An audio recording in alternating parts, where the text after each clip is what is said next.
Après Neil Perry, tu me dis si je prononce mal, mais je Non, non, pense que c'est c'est ça. ça. Dans Le Cercle des poètes disparus, tu reprends un seul en scène qui Mm. s'appelle Le Garçon Nuage, Oui. que tu as écrit et dans lequel tu joues. Te sens-tu plus libre depuis que tu as repris ce rôle? Plus libre, non. En fait, ce qui est rigolo, c'est que quand je l'ai joué il y a 3 ans, c'était vraiment une extension de moi-même très proche de moi. Tu Ok. vois, c'était vraiment l'amoureux fou, passionné, exalté, et j'étais ça dans la vie.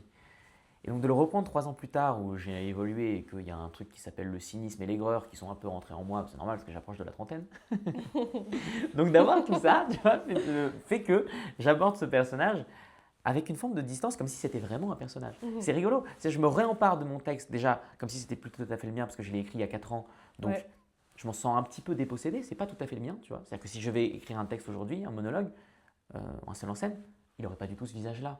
Même, il y a même des formules que je les lisais, j'ai écrit ça. Quand est-ce que j'ai écrit ce truc? Enfin, tu vois. Mhm. Parce que c'est vraiment cette version de moi à cette époque-là, ça va paraître un peu vaseux ce que je dis, mais qui a écrit ça de cette manière-là. C'est pas Ok. tout à fait le moi de maintenant. Donc plus libre, je sais pas, mais c'est un autre travail.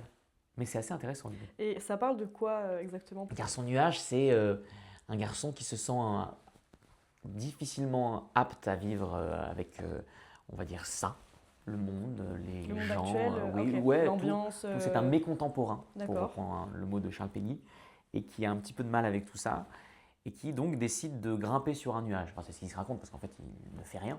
Il décide de plus rien faire et d'emménager dans son imagination, si tu veux. Il emménage dans son imaginaire. Et comme il ne peut pas se dire que c'est juste un branleur qui a décidé de plus rien faire de sa vie, pour sublimer tout ça, il commence à parler en alexandrin. Parce qu'il a besoin de sublimer ça. Il a besoin d'en faire.